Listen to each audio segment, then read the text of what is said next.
Local crews are calling a massive wildfire in Canada a wake-up call. That's right, it could happen here. Fire and forestry organizations were in Sealy Lake this weekend.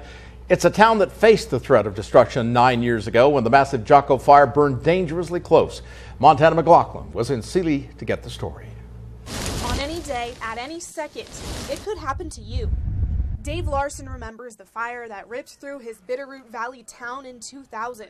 Oh my God, it's disastrous. He moved out to Sealy Lake 2 years ago and knows the risk is higher than ever. We need to really be very cognizant on a year-round basis. Brittany Hayes and her family made the trip from Potomac.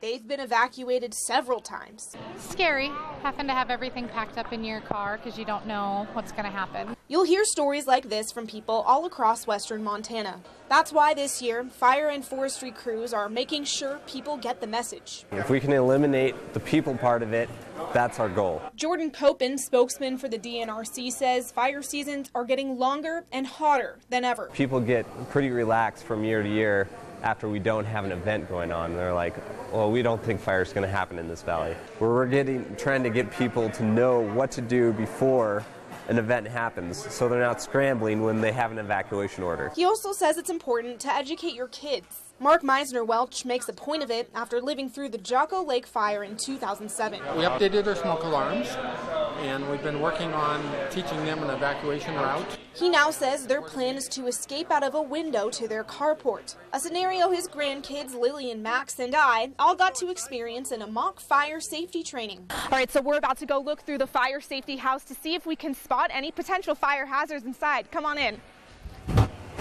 So, do you see anything that might be a bad idea? Between the power cord near the sink and missing smoke detector, we found them all. Then came the fun part. It's kind of scary, right? There you go. They might have covered their ears at first, but now Lily and Max know fire risks aren't just in the forest, but also inside your home. It's not just what I do, it's also what my neighbors do. Which is why fire experts say it's so important to take seconds now to save seconds later. In Sealy Lake, Montana McLaughlin, NBC Montana.